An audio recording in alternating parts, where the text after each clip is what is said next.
Cette micro-vidéo, intitulée « À la manière d'eux », est un clin d'œil appropriationniste articulé autour d'une œuvre de Richard Prince.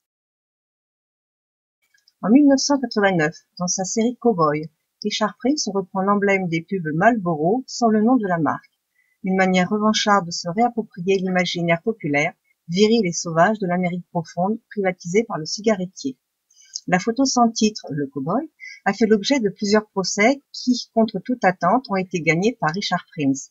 Le fameux Cowboy a été vendu 2 millions de dollars et est désormais exposé dans un musée, posant en tant qu'œuvre d'art. Martin Krall, avec sa série Where to Be When the Past is Over, en 2011, a fait encore plus fort.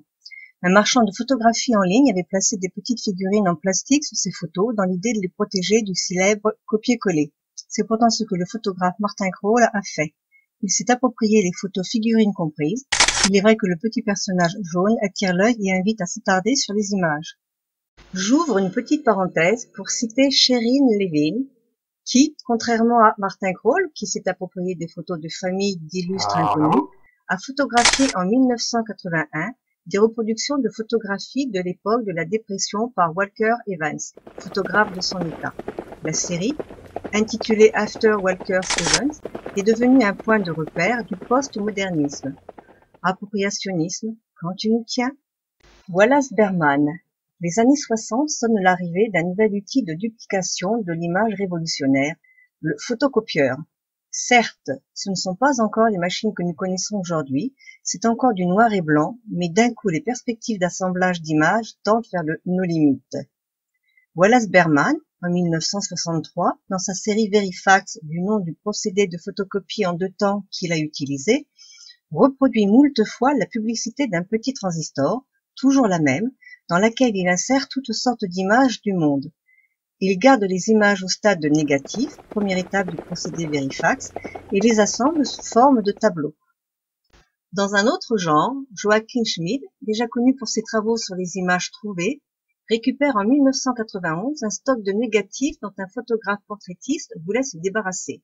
Les négatifs, tous coupés en 2, auraient été inutilisables pour tous, sauf pour lui. Joachim Schmid se lance dans un méticuleux travail de reconstruction faciale pour nous proposer une galerie de portraits à la Frankenstein, dont je vous livre quelques exemples. La série s'intitule « Brouillon photogénique ».